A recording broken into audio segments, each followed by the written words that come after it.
एक भक्त हुई भारत में, दक्षिण भारत में, साउथ इंडिया में। तो एक बार बहुत सारे संतों की टोली जा रही थी, हरि नाम संकीर्तन करते हुए जा रहे थे। तभी एक नगर पड़ा और उस नगर में उन्होंने सोचा कोई ऐसा स्थान मिले जहां रात में हम लोग रुक करके अपना भोजन पानी बना लें, अपने ठाकुर जी की सेवा कर लें। तभी उनको एक बहुत सुंदर घर दिखाई दिया और उस घर के बाहर बगीचे में बहुत सुंदर सुंदर पुष्प आदि सब लगे थे। तो प्राचीन भारत में अगर संत महात्मा ऐसे चलते फिरते गांव में कहीं रुक जाएं किसी के घर के बाहर, तो कोई रोकता नहीं था, बल्कि घर वाले सेवा और करते थे कि संत आए हैं भैया। तो एक घर के बाहर सब संतों ने अपना धूना जमा लिया, वहीं बैठ करके टिक्कर बनाने लगे, अपने ठाकुर की सेवा करने लगे। तो घर जिसका था उस महिला ने ऊपर से झांक करके देखा,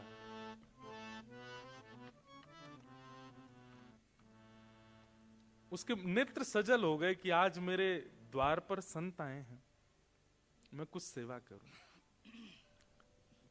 निकल करके बाहर आई, संतों को प्रणाम करने लगी। महाराज जी आपको कोई जरूरत हो, कोई पात्र चाहिए हो, कुछ भी सामग्री मुझे आज्ञा करें। तो संतों ने कहा कि भाई देखो ऐसे तो सेवा करते हैं, चलो तुम एक काम करो, सबके लिए कुछ पात्र ले आओ, कुछ दौने ले आओ, कुछ ऐसे। तो उसके घर से जो जो सेवा हो सकती थी वो लेकर के आने लगी, सबको देने लगी। नमक कम पड़ गया तो नमक मंगा लिया। संत बना अपने आप ही रहे थे, बस वो सेवा कर रही थी। रात भर संतों का सत्संग चला, बैठ करके सुनती रही। सुबह सब संत बोले अब हम जाएंगे, अब हमारा समय आगे बढ़ना है। तो दौड़ करके गई और दौड़ करके जाके उसने सुंदर एक दक्षिणा देते हैं ना महापुरुषों को, सुंदर बहुत अद्भुत कुछ दक्षिणा और कुछ सामग्रियां लाई और ला करके संतों के सन्मुख पधरा दिया। अब तो नहीं होता ऐसा, पर प्राचीन काल में संतों का ऐसा नियम होता था कि वे दक्षिणा देने वाले से पूछते जरूर थे, ये दक्षिणा कमाने का जरिया क्या है तुम्हारा, ये जो धन हमको दे रहे हो ये आता कैसे है, तुम्हारा काम क्या है, व्यापार क्या है, करते क्या हो। अब तो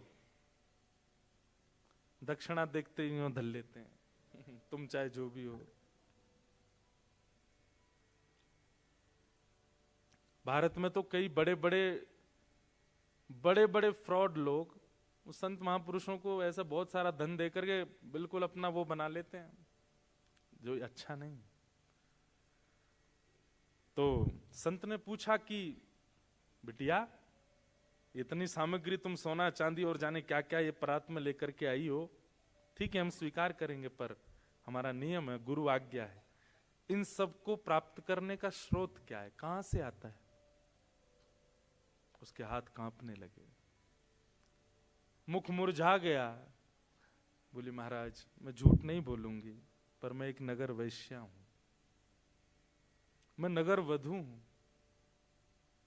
लोगों का नृत्य करके रंजन करती हूं, गायन करके रंजन करती हूं, उसके बाद जो मुझे वो लोग देते हैं उससे मेरा घर चलता है। उसके नेत्र सजल हो गए। सामने बैठे हुए संत भी आश्चर्य में पड़ गए, अब क्या करें। मन में बहुत दुखी हो गई कि मैंने जीवन में कभी किसी महापुरुष संत की सेवा नहीं करी, पर आज मेरा दुर्भाग्य है कि मेरे द्वार पर आप आ गए, ये मेरा सौभाग्य, मेरे घर की सामग्री आपने प्रयोग में ली, ये मेरा सौभाग्य, पर मैं अपनी वस्तु आपको अपना कर्म बता करके नहीं दे सकती, ये मेरा दुर्भाग्य।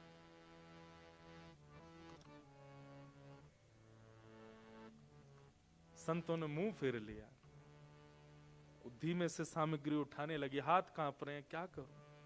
आज पहली बार उसको ग्लानि हो रही है अपने ऊपर। लेकिन संत हृदय नवनीत समाना, संत का हृदय कैसा होता है, मक्खन के जैसा। जैसे मक्खन अगर गर्म चीज के पास भी रख दिया जाए पिघल जाएगा, ऐसे संत होते हैं, वो देख नहीं पाए उसके पीड़ा को। बोले इधर आओ, क्या बात है। बोले बस मैं नहीं दे सकती आपको, इसका बहुत ग्लानि है मुझे। संतों ने कहा हमने एक उपचार ढूंढा है, यदि तुम देना ही चाहती हो तो हमारी एक बात तुमको माननी पड़ेगी। क्या। वो तो बड़ी खुश हो गई, आंसू पोंछ ली, बैठ के बोले आप जो कहेंगे मैं करूंगी, मुझे बताइए। बोले पहले रुपए से लेकर के अंतिम तक तुम्हारे पास जितनी संपत्ति है ये सब ठाकुर जी की सेवा में अर्पित कर दो,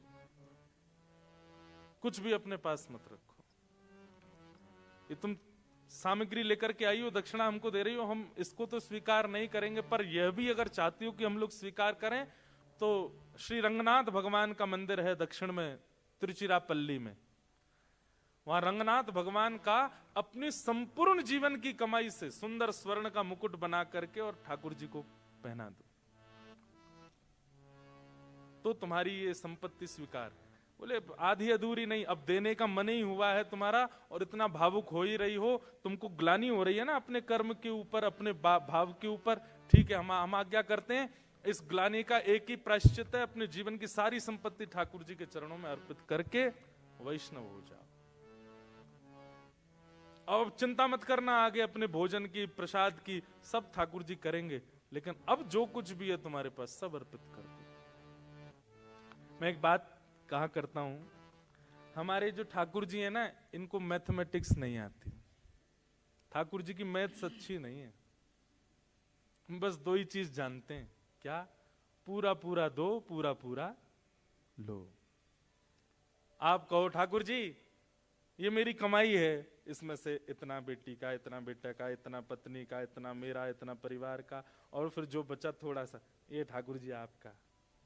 ठाकुर जी कहते हैं मेरी गणित बेकार है, मैं पूरो और पूरो यही आवे, बस ब्रजभाषा समझ रहे हैं ना, पूरो दे दे, पूरो ले जा, और कछु ना आवे मुंह पे।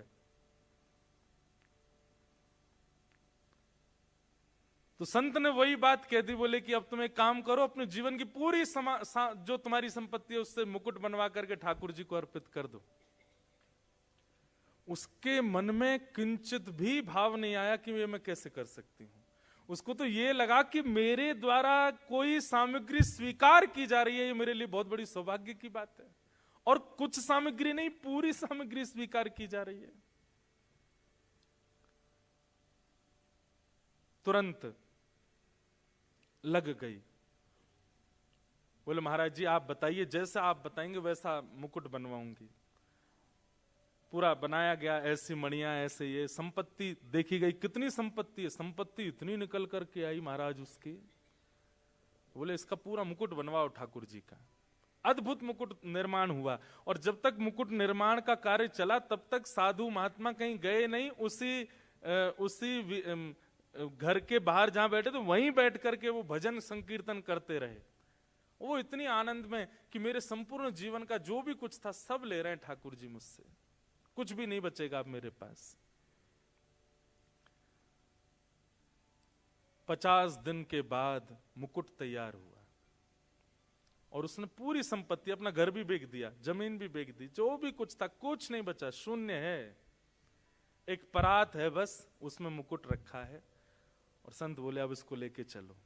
नाचते गाते हुए एक नगर वैश्या, नगर वधू को बीच में लिए, चारों तरफ संत नाचते गाते हुए उसको लेकर के जा रहे हैं रंगनाथ मंदिर, ठाकुर जी को अर्पित कराने के लिए। उस वैश्या के समर्पण को देख करके संत ने एक घोषणा और कर दी, क्या? बोले ये मुकुट कोई पुजारी नहीं पहनाएगा, कोई संत नहीं, तुम खुद पहनाओगी ठाकुर जी को गर्भगृह में प्रवेश करके। अब सोचिए आप, कई बार बंधुओं तन का शुद्ध होना बहुत आवश्यक नहीं होता है, पर विचारों में अगर आपकी शुद्धता है ना तो ठाकुर जी आपसे बहुत प्रसन्न है। कई लोग हैं, वो लोग दिखते बहुत साफ सुथरे हैं, वो लोग दिखते बहुत बिल्कुल क्या बोलते हैं उसको, हाइजेनिक दिखेंगे बिल्कुल महाराज, एक बाल भी इधर उधर नहीं होता उनका, ऐसे बाल काटते हैं, शर्ट वर्ट ऐसे पहनते हैं, बिल्कुल एक चीज भी ऐसी वैसी नहीं हो जाए, बहुत व्यवस्थित रहेंगे। अगर वैष्णव भी हैं, तुलसी पहनेंगे, तिलक भी बिल्कुल स्ट्रेट, किसी भी रूप में वो नहीं दिखे, पर कहीं ना कहीं मन दूषित होता है। आज वो वैश्या भले ही है, शरीर उसका अपवित्र है, पर उसका हृदय इतना पवित्र था, साधु ने कह दिया तुम ही मुकुट पहनाओगी ठाकुर जी को जाके। मंदिर के सब पुजारियों में बातें बनने लगी, बोले महात्मा का बुद्धि खराब हो गई है, बताओ एक नगर वैश्या को लेकर के आ रहे हैं, और चलो ठीक है, उसकी संपत्ति से तुमने मुकुट बनवाया, ठाकुर जी को दे रहे हो, लेकिन इतना तो नहीं कहना चाहिए था कि वो जाकर के ठाकुर जी को पहना दे। और वो महात्मा इतने पहुंचे थे कि उनको कोई मना नहीं कर पा रहा था। लेकिन मैंने एक बात कही ना, ठाकुर जी परीक्षा बहुत लेते हैं। देता है कन्हाई जिसे प्रेम की दशा,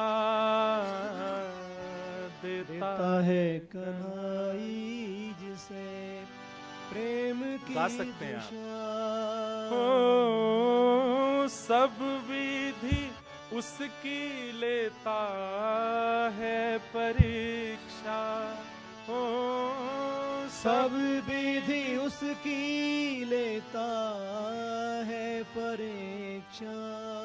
कभी निकट बुलाए, कभी निकट बुलाए, कभी दूरियां बढ़ाए, कभी दूरियां बढ़ाए।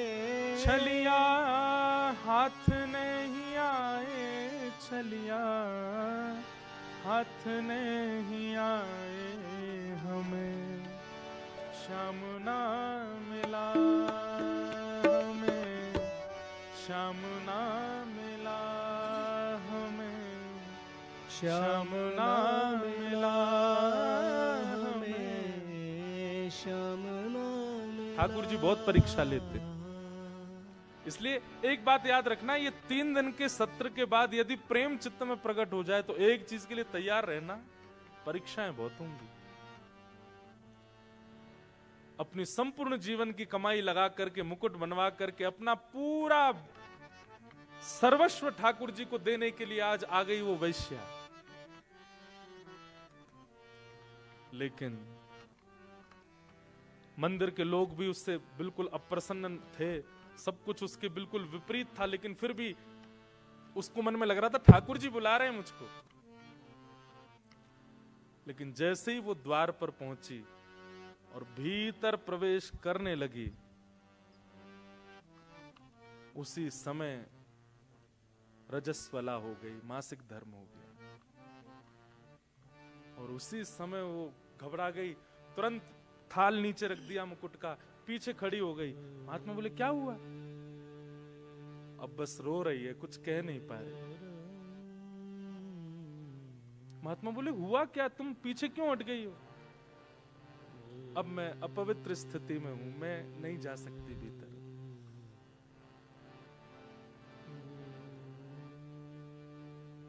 उस समय महात्मा बोले इसका भाग्य कितना दुर्भाग्य है, पूरा जीवन नगर वैश्या बनकर के रही, जो धन कमाया उसमें से संतों को देने का प्रयास किया तो हम ले नहीं सकते। दूसरा निधान निकाला कि कुछ भी ना रखे, सब कुछ ठाकुर जी को दे दे। सब प्रकार का प्रयास कर लिया, इसको ले जाकर के भीतर मंदिर में मुकुट पहनाने तक का अधिकार मिल गया था। लेकिन ये कैसा दुर्भाग्य है। निश्चित ही अपने पूर्व काल में, पूर्व जन्म में पता नहीं क्या ऐसा अपराध बन गया इससे, ठाकुर जी इसको स्वीकार नहीं कर रहे हैं। मंदिर के कुछ विपक्षी लोग खुश हो गए, बोले हम तो पहले ही मना कर रहे थे, देखो ठाकुर जी ने ही ऐसी लीला कर दी, अब ये जा नहीं सकती भीतर। आप वेद शास्त्रों के विरुद्ध जाकर के काम कर रहे थे महात्मा, देखिए ठाकुर जी की लीला। बैठी बैठी रो रही है, लेकिन उसको आत्मग्लानि नहीं है। उसको था ठीक है, जितना मिला मुझे उसमें परिपूर्णता है, मैं भीतर नहीं जा सकती। मेरे द्वारा अर्पित किया गया मुकुट में ठाकुर जी के मुख पर नहीं देख पाऊंगी पहली बार। पहली एक होता है ना, कोई वस्तु कुछ देता है तो उसको रहता है कि पहला दर्शन मैं करूं। कोई बात नहीं। महात्मा थाल उठाए, बोले बिटिया अब तेरी तरफ से मैं जा रहा हूं, जाइए आप, मुझे बस बता देना कैसा लगा, ठाकुर जी के मुखमंडल पर थोड़ी मुस्कान आई कि नहीं पहन के। भीतर गए, महात्मा के नेत्रों से अश्रुपात और वो अश्रु जल मुकुट पर गिर रहा था। और बार बार कह रहे थे ठाकुर जी आपकी भक्त वत्सलता कहां गई आज? परीक्षाएं आप लेते हैं, आपका स्वभाव है, पर इतनी क्यों लेते? जैसे भीतर प्रवेश किया, श्रीमन नारायण भगवान के सन्मुख उसको रखा गया। मुकुट की पूजा अर्चना जैसे हुई, और अर्चना करने के बाद पूर्व का मुकुट उतार करके और द्वितीय नया मुकुट धारण कराने की परिस्थिति, जैसे ही मुकुट उठाने का प्रयास किया, खुद ही उठा के लाए महात्मा जी बाहर से, वो इतना भारी हो गया उनसे उठे ही नहीं। 2-2, 3-3, 4-4 वैष्णव लगे हैं उस मुकुट को उठाने में, लेकिन वो इतना भार धारण कर चुका है। वैष्णव लगे हैं उस मुकुट को उठाने में, लेकिन वो इतना भार धारण कर चुका है, किसी से हिल भी नहीं पाया। महात्मा बोले, भगवान मैं तो अभी उठा के लाया हूं, वो पूरे नगर कीर्तन करते हुए वैश्या लाई, अब अचानक ऐसा क्या हुआ, ये मुकुट इतना भारी? तभी देखा तो श्री रंगनाथ भगवान के नेत्रों में अश्रुपात। महात्मा जी ने कहा, तुरंत पर्दा लगाओ, कपाट बंद करो, ठाकुर जी से मुझे एकांत में कुछ चर्चा करनी है।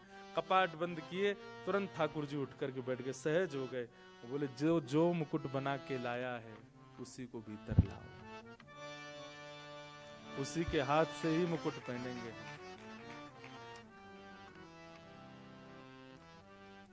बंधुओं, एक वैश्या, उसके जीवन भर की कमाई, और वो भी रजस्वला अवस्था,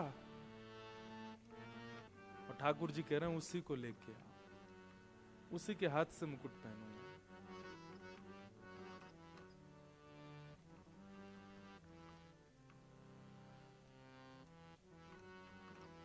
ठाकुर जी बहुत प्रेम करते हैं, बस कोई देने वाला हो वो प्रेम।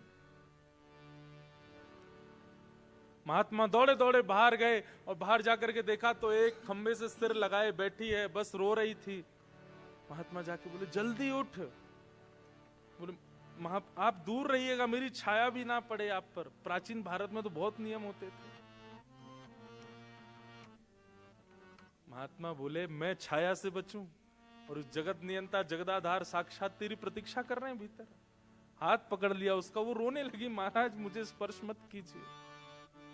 लेकर के भीतर गए और जाकर के कहा, मुकुट पहनाओ ठाकुर जी को। जो मुकुट कितनों से नहीं उठा, लोग बाग वहां चिल्लाने लगे, कई लोग गालियां दे रहे थे, कई लोग उल्टा सीधा बोल रहे थे, आज अनर्थ हो रहा है, आज पृथ्वी फट जाएगी, आज बहुत बुरा हो रहा है, ये गलत है।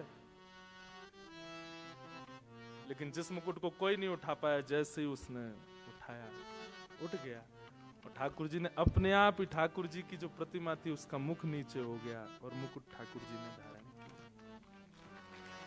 और वो वैश्या, उसकी स्थिति तो कितने दिन के लिए मूर्छा में चली गई, वो मूर्छित हो गई।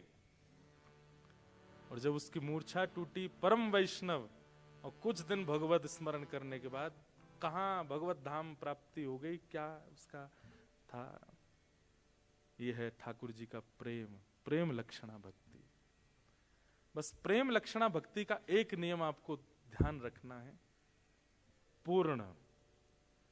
आधा, अधूरा, 1%, 10%, 50%, 60% नहीं चलता, 100 पूरा, तो ही वो प्रेम भक्ति मानी जाती है, नहीं तो नहीं।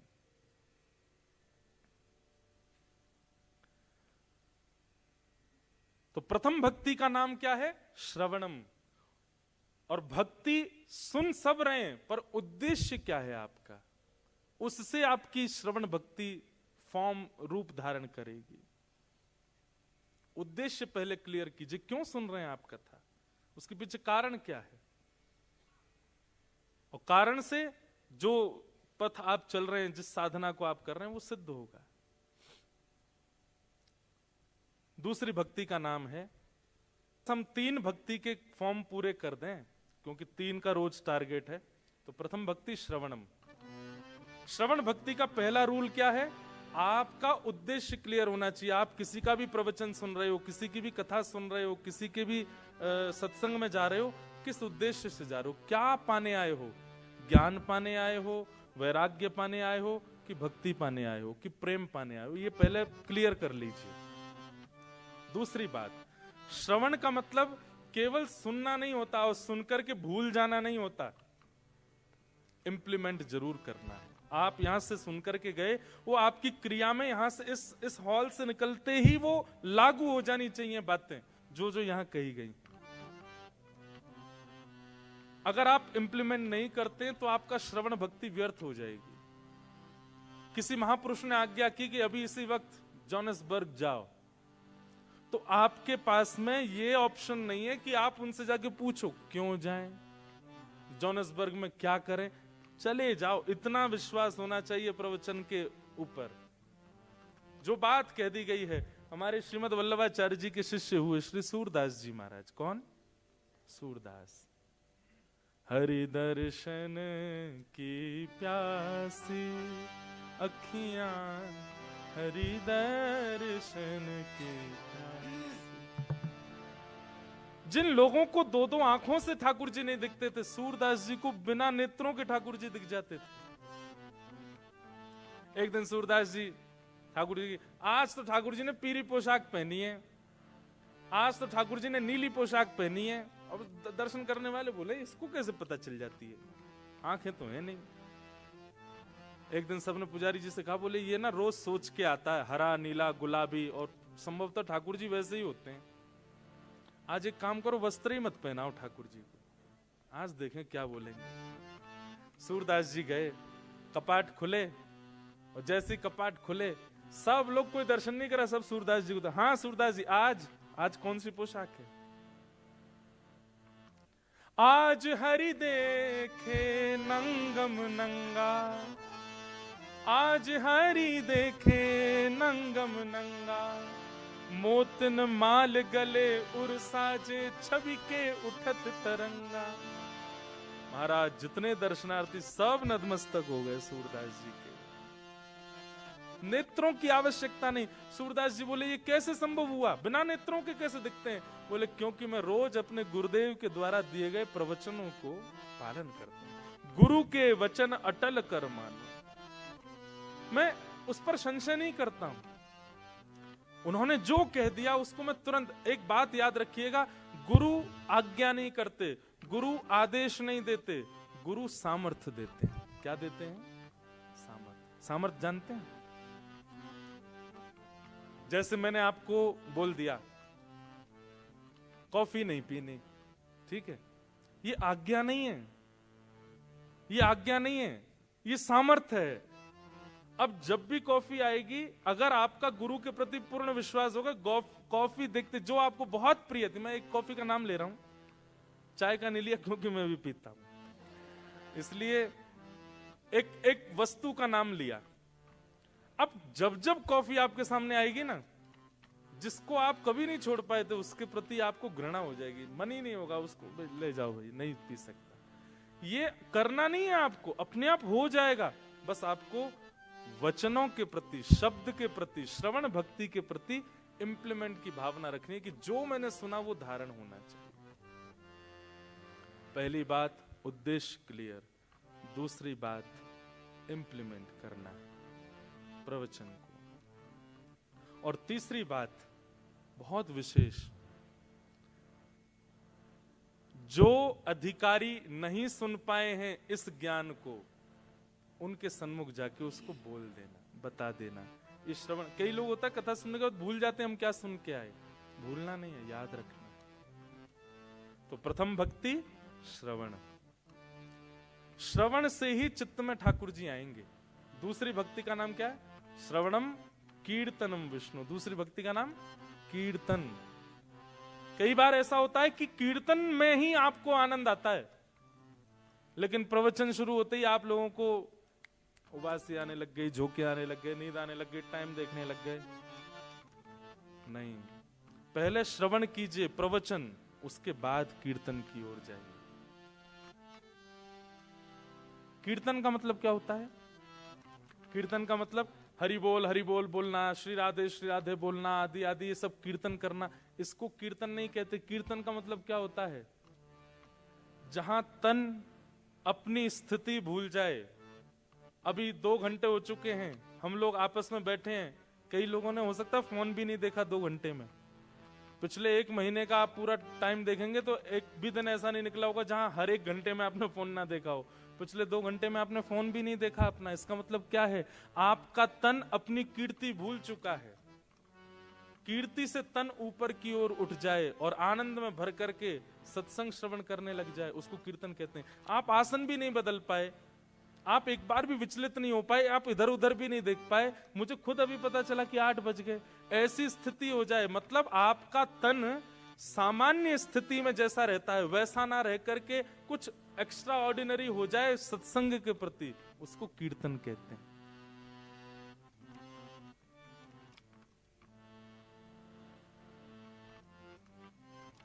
जहां हरि सत्संग आपके तन को ऊपर उठा दे। एक आसन पर बैठ करके आप पूरी कथा श्रवण कर लो। किसी भी प्रकार का आपका जो नॉर्मल रूटीन होता है उसको आप भूल भाल करके और केवल आनंद निमग्न होकर के सुनने लग जाओ, इसी को कीर्तन कहते हैं।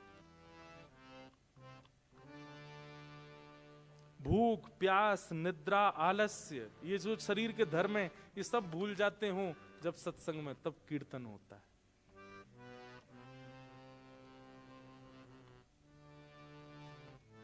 सत्संग का प्रभाव। तो दूसरा है कीर्तन, जहां तन अपनी स्थिति से परे हो जाए, उसको कीर्तन कहते हैं। तो पहले श्रवण कीजिए, उसके बाद कीर्तन कीजिए। श्रवणम कीर्तनम विष्णु। और फिर तीसरा क्या है पता है? स्मरणम। स्मरण क्या है? यहां से जब जाएंगे, चाहे भोजन पाएंगे, गाड़ी ड्राइव करेंगे, अपने घर जाएंगे, रात्रि सोएंगे, पूरे टाइम इसी का स्मरण। हमने क्या सुना था, क्या सुना था, क्या भाव था, व्यास जी क्या बोल रहे थे, पीछे ठाकुर जी कैसे लग रहे थे, बगल के ठाकुर जी कैसे लग रहे थे, जितने वैष्णव आए थे वो कैसे थे, इसी का स्मरण चलता रहे, चिंतन चलता रहे मन में। हंसी मजाक गप शप ये सब। मैं तो एक बात कहता हूं, वैसे मानोगे नहीं फिर भी मैं बोल देता हूं कि कथा के बाद 1 घंटा मौन रहना चाहिए। सुनने के बाद केवल चिंतन करो, क्या सुन रहे थे हम, इसको कहते हैं स्मरणम। कल आप ऑफिस जाओ, अपने कॉलेज जाओ, स्कूल जाओ, जहां भी जाओ, वो स्मरण कंटिन्यूटी में बना रहे आपका। क्या था? स्मरण। गीता में भगवान अर्जुन से क्या कहते हैं? पूरी बात सुनाने के बाद जब अर्जुन से कहते हैं, अर्जुन कैसा फील कर रहे हो अब? तो अर्जुन क्या कहता है? नष्ट मोह स्मृतिर्लब्धा। मेरा मोह नष्ट हो गया नाथ, और मुझे स्मृति प्राप्त हो गई है। आपने 18 अध्याय जो मुझे सुनाए वो मेरी स्मृति में है। मतलब अगर भगवान अर्जुन से कहें कि 4थे अध्याय का 5वां श्लोक सुनाओ, अर्जुन को वो याद नहीं होगा, पर अर्जुन की स्मृति में यह है कि मैंने महाभारत के युद्ध के बीच में ठाकुर जी से कथा श्रवण की थी। भगवान बोले स्मृति तुम्हारा कल्याण करेगी। बस स्मरण। श्रवणम, कीर्तनम विष्णु, स्मरणम, ये 3 भक्ति के स्वरूप हैं।